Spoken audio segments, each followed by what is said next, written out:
இரத்த தானம். தானங்களில் சிறந்தது இரத்த தானம். இது கொடுக்க கொடுக்க குறையாத அமுத சுரபி போல காணப்படுகிறது. ஒவ்வொரு தனிமனிதனும் ஒரு அக்ஷய பாத்திரமாகவே சமுதாயத்தில் காணப்படுகிறான். மரணத்தின் பிடியில் இருக்கும் ஒவ்வொரு தனிமனிதனுக்கும் நாம் இரத்த தானம் கொடுத்து அவரை காப்பாற்றினால் நாமும் ஒருவருக்கு தெய்வம் தான் என்றால் அது மிகையாகாது. மனித ரத்தத்தை செயற்கையாக தயாரிக்க முடியாது.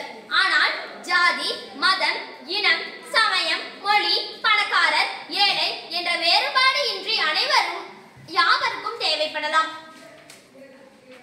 ஆண்கள் 3 மாதத்திற்கு ஒரு முறையும் பெண்கள் 4 மாதத்திற்கு ஒரு முறையும் இரத்த தானம் செய்யலாம்.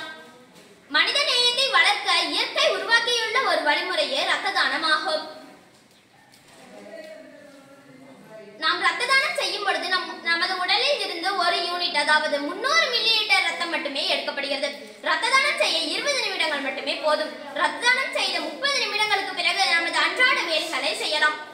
இரத்த தானம் செய்வதன் மூலம் நமது உடலில் இருந்து எடை குறைவோ அல்லது பலவீனமோ ஏற்படாது. உதிரம் தந்த உயிரை பரிசளிப்போம் என்று கூறி என் உரையை முடித்துக் கொள்கிறேன்.